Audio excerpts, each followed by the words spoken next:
Standard 11 Physics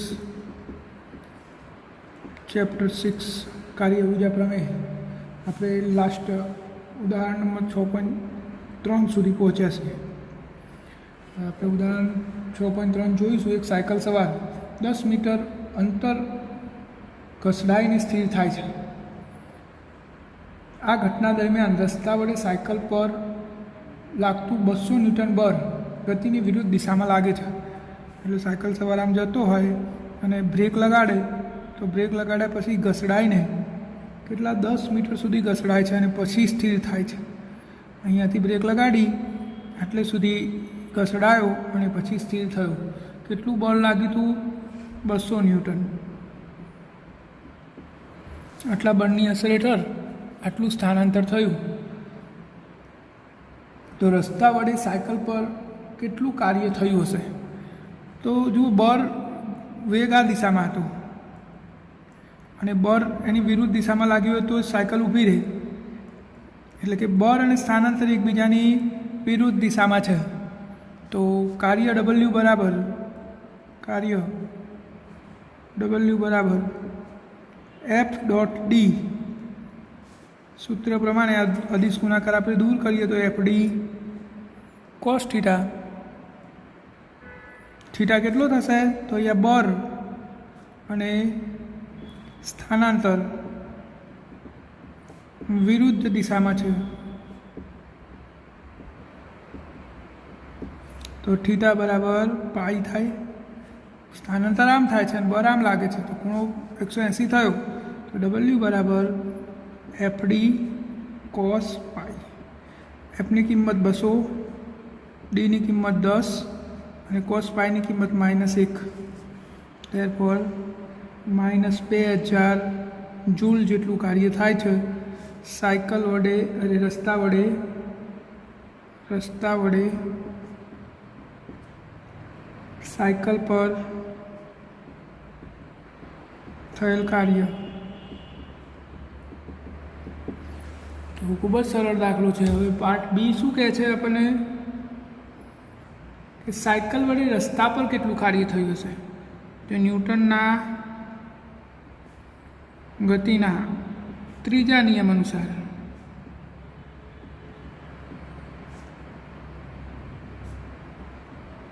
જેટલું બળ રસ્તા વડે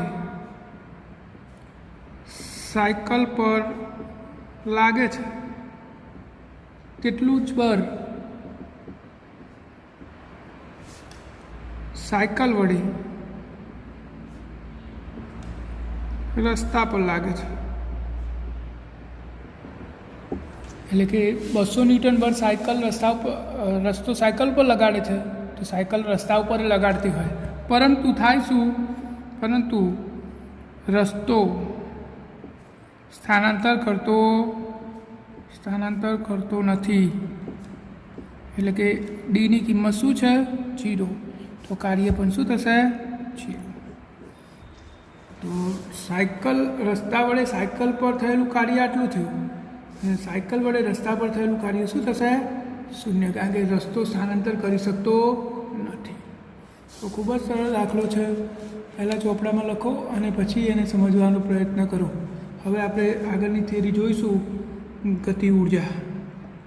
આપણે કાર્ય જોયું, હવે જોઈશું ગતિ ઉર્જા. ગતિ ઉર્જાની સંજ્ઞા આપણે કે લઈશું. કાઇનેટિક એનર્જી, જેને અંગ્રેજીમાં શું કહેવાય? Kinetic energy. તો ગતિ ઉર્જા એટલે કે પદાર્થની ગતિના કારણે એની સાથે સંકળાયેલી ઉર્જાને શું કહેવાય? ગતિ ઉર્જા. દાખલા તરીકે આપણે પવનચક્કી જોઈ હશે તો પવનચક્કી ગોળ ફરે છે એટલે કે એમાં ગતિ ઉર્જા આવે છે. એની પવનના કારણે આ ચકડા ગોળ ફરે છે અને ચકડા ગોળ ફરે તો એની સાથે લગાડેલું ડાયનેમો વિદ્યુત ઉર્જા ઉત્પન્ન કરે છે. તો આનો અર્થ શું થયો? કે વિદ્યુત ઉર્જા આપણને મળી કોના કારણે? આ ચકરાની ગતિના કારણે. એટલે આવી ઉર્જાને શું કહેવાય? ગતિ ઉર્જા કહે છે. અથવા તો વહેતા પાણીમાં આપણે ટર્બાઇન મૂકીને પણ ઉર્જા ઉત્પન્ન કરીએ છીએ તો આ વહેતા પાણીની ગતિના કારણે આપણને ઉર્જા મળી તો આને શું કહેવાય? એની ગતિ ઉર્જા કહે છે. અને ગતિ ઉર્જા m દળનો પદાર્થ હોય અને એનો વેગ v હોય તો 1/2 mv² વડે આપવામાં આવે છે. તો k બરાબર શું થશે? 1/2 mv². આ ગતિ ઉર્જા તો આપણે પહેલેથી જ પરિચિત છીએ. મેં તમને 2 ઉદાહરણ પણ આપ્યા કે પદાર્થની ગતિ સાથે સંકળાયેલી ઉર્જા હોય એને શું કહેવાય? ગતિ ઉર્જા કહે છે. તો આપણે ગતિ ઉર્જાને લગતો એક દાખલો પણ જોઈ લઈએ જોડે, એટલે તમારો કોન્સેપ્ટ ક્લિયર થઈ જાય. ઉદાહરણ નંબર 6.4.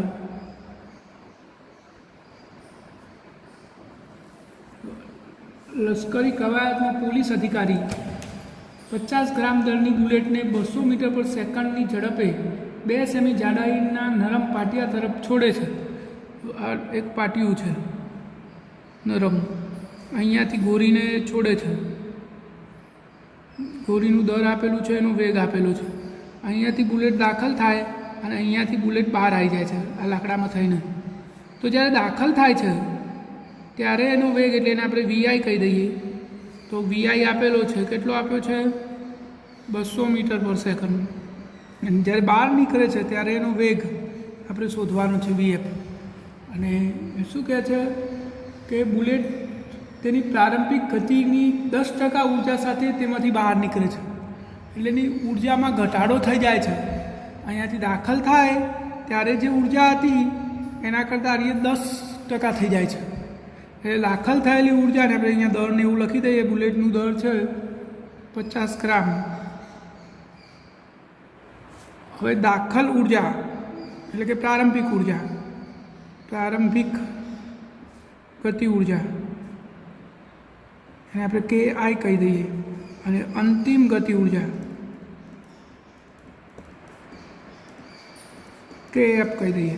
અહીંયા દાખલ થાય ત્યારે તેની ગતિ ઉર્જાને આપણે કે આઈ કહી દીધી અને અહીંયા બહાર આવે ત્યારે એની ગતિ ઉર્જાને કે એફ કહી દીધી. હવે આ બંને વચ્ચે રિલેશન આપેલું છે કે આર્ય જે કે એફ છે આના કરતાં 10% છે. એટલે કે 100 આપણે આવું કહી શકીએ, 100 10%. તો કે આઈ એ કેટલી? તો કે એફ બરાબર શું થશે? 10 કે આઈ ભાગ્યા 100. કે આઈ ભાગ્યા 10 કે આઈ ભાગ્યા 100 કે એફ બરાબર. તો આ કે એફ એ કે આઈના 10% છે, એટલે આ રીતે આપણે લખી શકીએ. ચલો, કે એફ એટલે શું થાય? ગતિ ઉર્જા એટલે 1/2 એમ વીએફનો સ્ક્વેર બરાબર આ 10/100 એટલે 0.1. કે આઈ એટલે 1/2 એમ વીઆઈનો સ્ક્વેર. 1/2 એમ 2 બાદથી કેન્સલ થઈ જશે તો વીએફનો સ્ક્વેર બરાબર 0.1 અને વીઆઈ છે 200 અને એનો વર્ગ. તો 0.1 200નો વર્ગ કેટલો થશે? 2નો વર્ગ 4 અને પેલી 10ની 4 ઘાત. તો આપણે આવું કહી શકીએ 40 ગુણ્યા 10ની 2 ઘાત. કારણ કે 10ની 1 ઘાત ઓછી થશે, 10ની 3 ઘાત વધી, 1 પોઈન્ટ અહીંયા લાવી દીધો તો 40 ગુણ્યા 10ની પ્લસ 2 ઘાત. હવે આપણે આનું વર્ગમૂળ કાઢી દઈએ તો વર્ગમૂળમાં 40 ગુણ્યા 10ની 2 ઘાત, 40નું વર્ગમૂળ થશે 6.32. 40નું વર્ગમૂળ કેટલું થાય? 6.32. 6.32 ગુણ્યા 10ની 2 ઘાતનું વર્ગમૂળ 10ની 1 ઘાત, તો 63.2 મીટર પર સેકન્ડ. આટલી ઝડપ થઈ જશે. દાખલ થઈ ત્યારે એની ઝડપ કેટલી હતી? 200. બહાર આવી એટલે કેટલી થઈ ગઈ? 63.2 મીટર પર સેકન્ડ. એટલે કે આ ઘટાડો કેટલા ટકા થયો? તો તમે ટકામાં શોધો તો 200ની 63.2 થઈ ગઈ. તો કેટલા ટકાનો ઘટાડો થયો? આપણે આવી રીતે ગણી શકીએ કે ભાઈ 200 મીટર પર સેકન્ડ સ્પીડ હતી એટલે એને આપણે 100% કહી દઈએ. તો આપણી સ્પીડ આવી 63.2 મીટર પર સેકન્ડ. તો કેટલા ટકા થઈ? તો 63.2 ગુણ્યા 100 ભાગ્યા 200. તો જવાબ આવશે 63.2 ગુણ્યા 100 ભાગ્યા 200. 31.6. 31.6% સ્પીડ બાકી રહી. એટલે ઘટાડો કેટલો થયો? તો ઘટાડો 100 - 31.6 બરાબર એપ્રોક્સિમેટલી 68.4% સ્પીડમાં ઘટાડો થયો. આટલો ઘટાડો થઈ ગયો સ્પીડમાં, 200માંથી કેટલો થઈ ગયો 63.2, એટલે કે ઘટાડાનું પ્રમાણ કેટલું થયું 68.4% જેટલી ઝડપ ઘટી. ઉર્જા કેટલી ઘટી 90%, ત્યારે ઝડપ કેટલી ઘટી 68.4%. દાખલો સમજવા જેવો છે, શાંતિથી લખીને અને સમજવાનો પ્રયત્ન કરશો તો આવડી જશે, ના આવડે તો પછી અહીંયા તમે આવીને શીખી શકો છો. આપણે નેક્સ્ટ થિયરી જોઈએ, ચલ બળ વડે થયેલું કાર્ય. આપણે કાર્ય તો જોયું, કાર્ય એટલે બળ અને સ્થાનાંતરનો ગુણાકાર. સ્થાનાંતરની દિશામાં જે બળ લાગતું હોય બળ અને સ્થાનાંતરનો ગુણાકાર. પરંતુ જ્યારે બળ ચલ ના હોય, ચલ બળ હોય એટલે કે બળ બદલાતું હોય ક્ષણે ક્ષણે, તો પછી કાર્ય કેવી રીતે ગણવાનું? તો ચલ બળ વડે થયેલું કાર્ય, ચલ બળ વડે થતું કાર્ય, આપણે એને સમજવા માટે બળ વિરુદ્ધ સ્થાનાંતરનો આલેખ દોરીએ. બળ લાગે છે પણ બળ અચર નથી. બળ આ રીતે જુદું જુદું લાગે છે, આવી રીતે લાગે છે બળ. કહેવાનો મતલબ શું એ પહેલાં આપણે સમજી લઈએ. માની લો કે એક પદાર્થ છે, આ પદાર્થ ઉપર 10 ન્યૂટન બળ લગાડું અને એને 10 મીટર જેટલું સ્થાનાંતર કરાવું. આ બ્લોક અહીંયાથી અહીંયા 10 મીટર જેટલું સ્થાનાંતર કરીને અહીંયા આવ્યો, આપણે 10 ન્યૂટન બળ લગાડી દીધું, તો આપણને સ્વાભાવિકપણે કાર્ય ગણતા સીધું આવડી જાય. બળ બરાબર કાર્ય બરાબર બળ ગુણ્યા સ્થાનાંતર. બળ 10 ન્યૂટન અને સ્થાનાંતર 10 મીટર, તો 16 જૂલ જેટલું કાર્ય થાય. આપણે આવું સરળતાથી ગણી શકીએ. પરંતુ આપણે એવું કરીએ, અહીંયા 10 ન્યૂટન લગાડ્યું, અહીંયા આવ્યો એટલે મેં 5 ન્યૂટન કરી દીધું, અહીંયા આવ્યો એટલે મેં 2 ન્યૂટન કરી દીધું. આમ બળ સતત બદલાતું હોય તો પછી કાર્ય ડબલ્યુ બરાબર બળ ગુણ્યા સ્થાનાંતરમાં બળ કયું લેવાનું? તો આપણે આવી રીતે સીધું બળ ગણી શકતા નથી. તો આપણે આવા કિસ્સામાં શું કરવું પડે? તો આપણે સૂક્ષ્મ સ્થાનાંતર માટે બળ ગણવું પડે, ખૂબ જ સૂક્ષ્મ સ્થાનાંતર માટે, પછી પાછું સૂક્ષ્મ સ્થાનાંતર માટે, પછી પાછું આવા સૂક્ષ્મ સ્થાનાંતરો માટે જુદા જુદા બળો ગણીને, બધા જુદા જુદા કાર્ય ગણીને બધા જ કાર્યનો સરવાળો કરવો પડે. ત્યારે આપણે આ ચલ બળ વડે થયેલું કાર્ય શોધી શકીએ. જો બળ અચર હોય, એફ અચર હોય તો સીધું બળ ગુણ્યા સ્થાનાંતર કરીને કાર્ય ગણી શકાય. પરંતુ બળ અચર ના હોય અને ચલ બળ હોય, એટલે કે સતત બદલાતું હોય, તો એવા કિસ્સામાં આપણે શું કરવું પડે? નાના નાના સ્થાનાંતરો માટે કાર્ય ગણીને બધા કાર્યનો સરવાળો કરવો પડે. ત્યારે આપણે કુલ કાર્ય ગણી શકીએ છીએ. અને આપણે ભૌતિક વિજ્ઞાનમાં મોટા ભાગના કાર્યો ચલ બળ વડે જ થતા હોય છે. એટલે આપણે અહીંયા સમજીએ, આ બળ છે અને આ સ્થાનાંતર છે, અહીંયા લાગતું બળ જુઓ બદલાયા કરે છે. તો આવા કિસ્સામાં કાર્ય ગણવું હોય તો કેવી રીતે ગણી શકાય? આ પ્રારંભિક અંતર છે અને આ અંતિમ અંતર છે, એક્સઆઈ ઇનિશિયલ અને આ એફ ફાઇનલ. તો આપણે આ બળ વડે થયેલું કાર્ય ગણવું છે. તો આપણે શું કરીશું? પહેલાં એક સૂક્ષ્મ બળ લઈશું, આટલું ડેલ્ટા એફ જેટલું. આટલા બળને આપણે અચર ગણી શકીએ. સૂક્ષ્મ લીધું એટલે એને અચર ગણી શકીએ. તો આ દરમિયાન થયેલું આપણે પહેલાં કાર્ય ગણીશું, પછી આવા સૂક્ષ્મ ભાગો માટે કાર્ય ગણીને બધાનો સરવાળો કરીએ તો આપણને પ્રારંભિકથી અંતિમ સ્થિતિનું કાર્ય મળી જાય. તો પહેલાં આપણે આટલા સૂક્ષ્મ ભાગ માટે કાર્ય ગણીએ તો સૂક્ષ્મ કાર્ય ડેલ્ટા ડબલ્યુ બરાબર બળ ગુણ્યા સ્થાનાંતર. તો આપણે શું લીધું છે? એફ, ડેલ્ટા એફ કોઈ એવું તો ડેલ્ટા એફ, અને એ દરમિયાન થયેલું સૂક્ષ્મ સ્થાનાંતર ડેલ્ટા એક્સ. તમે આ બળને અચર ગણીશો સૂક્ષ્મ કાર્ય માટે તો એફ ડેલ્ટા એક્સ જેટલું કાર્ય થાય. હવે આપણે શું કરવું પડે? આવા સૂક્ષ્મ ભાગોનું બધાનું કાર્ય શોધીને એનો સરવાળો કરવો પડે. સરવાળો એટલે સંકલન પ્રારંભિક સ્થિતિથી અંતિમ સ્થિતિ સુધી એફ ડેલ્ટા એક્સ. હજુ પણ આપણે આને અતિ સૂક્ષ્મ કરતા જઈએ, એટલે કે limit of delta x tends to 0 કરી દઈએ તો સરવાળો સંકલનમાં પરિણમે છે. તો કાર્ય ડબલ્યુ બરાબર સંકલનમાં પ્રારંભિક સ્થિતિથી અંતિમ સુધીનું સંકલન એફ એક્સ. તો ચલ બળ વડે કાર્ય શોધવું હોય તો આપણે આ સૂત્ર વાપરી શકીએ છીએ. ડબલ્યુ બરાબર શું થશે? પ્રારંભિકથી અંતિમ સ્થિતિનું સંકલન એફ એક્સ. તો આનો અર્થ એ થયો કે બળ વિરુદ્ધ સ્થાનાંતરના આલેખ વડે આંતરાયેલું ક્ષેત્રફળ, જો આનું તમે સીધું ક્ષેત્રફળ શોધી દો તો એ આપણને થયેલું કાર્ય મળી જાય. આનું ક્ષેત્રફળ તો તમારે યાદ રાખવાનું, બળ વિરુદ્ધ સ્થાનાંતરના આલેખ વડે આંતરાયેલ ક્ષેત્રફળ શાનું મૂલ્ય આપે છે? કાર્ય આપે છે. યાદ રાખજો, બરાબર બળ વિરુદ્ધ સ્થાનાંતરના આલેખ વડે આંતરાયેલું ક્ષેત્રફળ શાનું મૂલ્ય આપશે? કાર્યનું મૂલ્ય આપે છે. હવે ચલ બળ વડે થયેલું કાર્ય સમજવા માટે પણ આપણે એક ઉદાહરણ જોઈએ. ઉદાહરણ નંબર 6.5. રેલવે પ્લેટફોર્મની ખરબચડી સપાટી પર એક બહેન પતરાની પેટીને ઘસડે છે. એટલે એમ એક પેટી છે આ, અને આ જે નીચે સપાટી છે ખરબચડી છે. અને બેન આ રીતે બળ લગાડીને ઘસડે છે.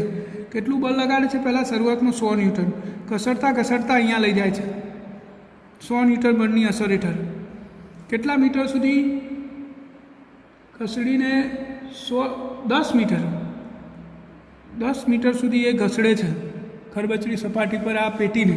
પછી એમને થાક અનુભવાય છે, એટલે એમનું બળ ઓછું થતું જાય છે, અને બળ ઘટતા ઘટતા 50 ન્યૂટન થઈ જાય છે. કેટલું? 50 ન્યૂટન. આ દરમિયાન એમને કાપેલું અંતર 10 મીટર છે. તો તમે રકમ સમજી લીધી હશે. અહીંયાથી 100 ન્યૂટન બળ લગાડીને એમને ખેંચવાની શરૂઆત કરી. 10 મીટર સુધી તો એમને 100 ન્યૂટન બળ લગાડ્યું, પણ એમને થાક લાગ્યો એટલે એમનું બળ ક્રમશઃ રેખીય રીતે ઘટતું ગયું.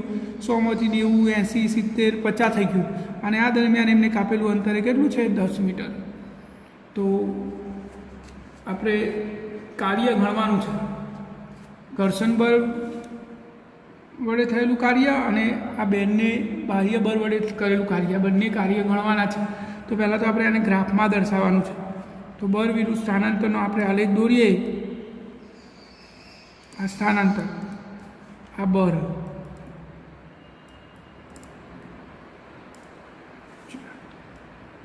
તો પહેલાં એમને કેટલું બળ લગાવ્યું? જો આ 50 ન્યૂટન અને આ 100 ન્યૂટન અને આ 0 ન્યૂટન. તો એમને બળ કેટલું લગાડ્યું? પહેલાં 100 ન્યૂટન. 100 ન્યૂટન બળ લગાડીને કેટલું સ્થાનાંતર કર્યું એમને? 10 મીટર. આ 10 મીટર સ્થાનાંતર આવ્યું, એટલે 10. પછી શું થયું? બળ ઘટતું ગયું, ક્રમશઃ ઘટતું ગયું. ઘટતા ઘટતા ઘટતા ઘટતા 50 ન્યૂટન થઈ ગયું. આ 50 ન્યૂટન થઈ ગયું. આ અંતરે કેટલું? 10 મીટર આવ્યું. એ 10 મીટર. તો આટલે પહોંચાય. તો હવે આપણે આ કાર્ય ગણવાનું છે. તો કાર્ય તો આપણે હાલ શું કીધું કે કાર્ય એટલે બળ વિરુદ્ધ સ્થાનાંતરના આલેખ વડે આંતરાયેલું ક્ષેત્રફળ. તો જો પહેલાં કેટલું ક્ષેત્રફળ આંતરાયું છે આપણે નક્કી કરવું પડે.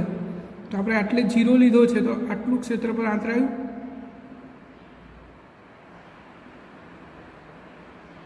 હું છાંયાંકિત કરી દઉં છું ભાગને. આટલેથી શરૂ કરીને અમે જે દોર્યો ભાગ આખો હવે આટલું ક્ષેત્રફળ આંતરાયું આ ગ્રાફ વડે. તો આ ગ્રાફનું આપણે ક્ષેત્રફળ શોધવું પડે. તો ક્ષેત્રફળ શોધવા માટે જુઓ, પહેલાં તો એક આ ભાગ લઈ લઈએ. આપણે નામ આપી દઉં આને A, B, C અને D. તો આ એક ચોરસ. પછી અહીંયા બીજા 2 ભાગ થશે. જુઓ, એક આ ભાગ થશે, આ ત્રિકોણ, અને E નામ આપી દઉં, અને F નામ આપી દઉં. આ તો આપણું C છે જ. અને એક આ લંબચોરસ.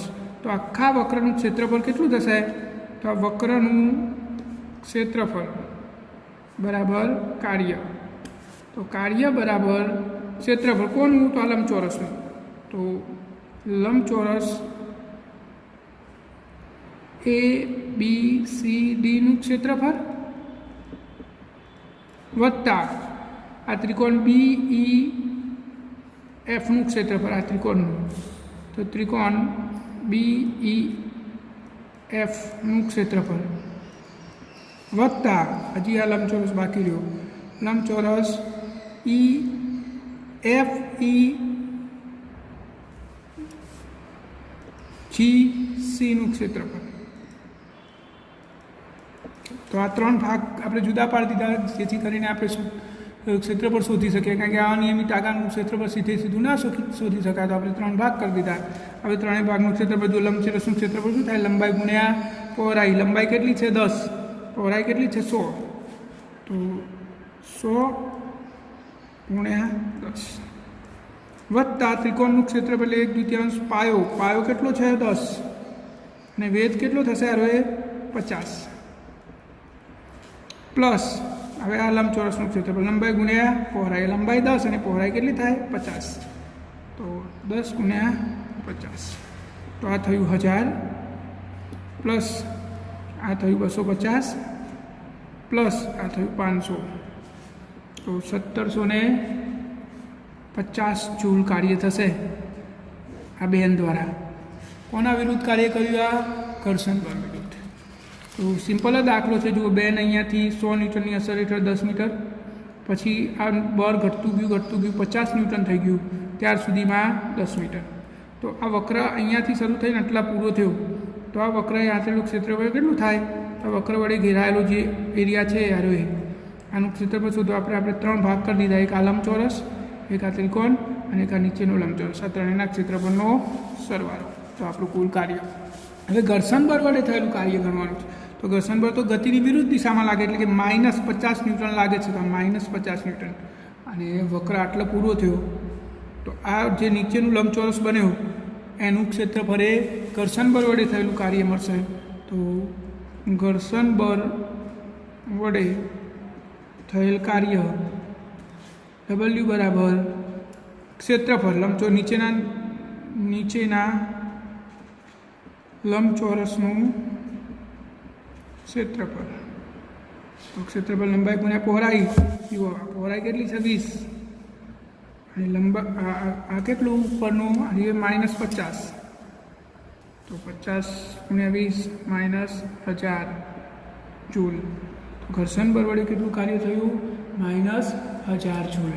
તો દાખલો મેં તમને સમજાવ્યો છે, એકવાર ચોપડામાં લખી દેજો અને પછી તૈયાર કરવાનો પ્રયત્ન કરજો, જેથી કરીને તમને તકલીફ ના થાય.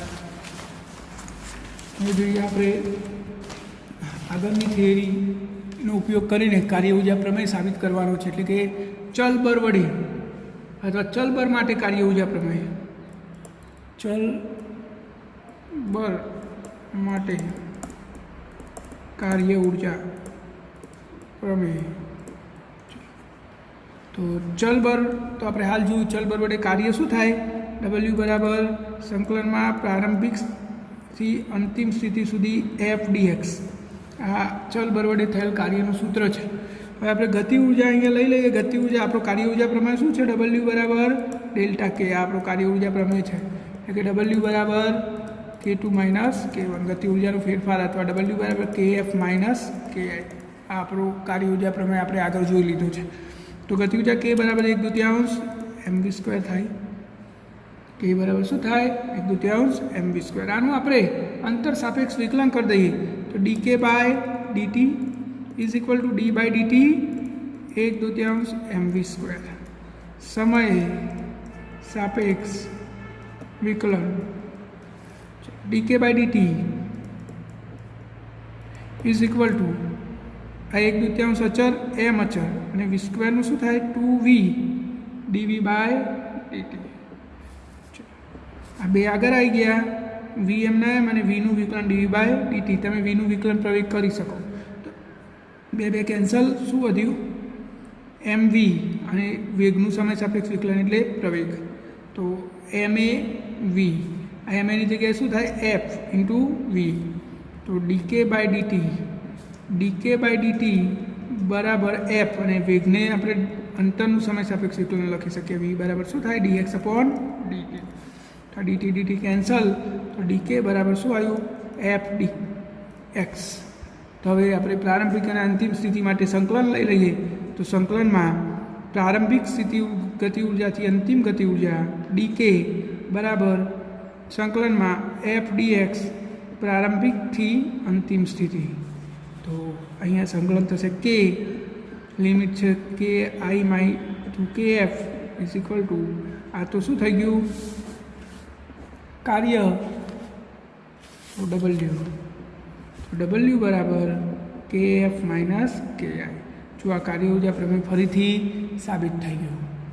તો આ ચલ બળ વડે કાર્ય ઊર્જા પ્રમેય આપણે આવી રીતે સાબિત કરી શકીએ છીએ. હવે આ જે કાર્ય ઊર્જા પ્રમેય છે એ અને આપણો ન્યૂટનની ગતિનો બીજો નિયમ. તો જો ગતિ ઊર્જા એ અદિશ રાશિ છે અને ન્યૂટનની ગતિનો ત્રીજો નિયમ એ સદિશ રાશિ છે. એટલે પહેલાં તો એ જ સમસ્યા થઈ જાય. બીજું કે આ કાર્ય ઊર્જા પ્રમેય આપણે ન્યૂટનની ગતિના ત્રીજા નિયમનું સંકલિત સ્વરૂપ છે. એટલે કે દરેક ક્ષણની ક્ષણે સંકલન સરવાળો થાય છે.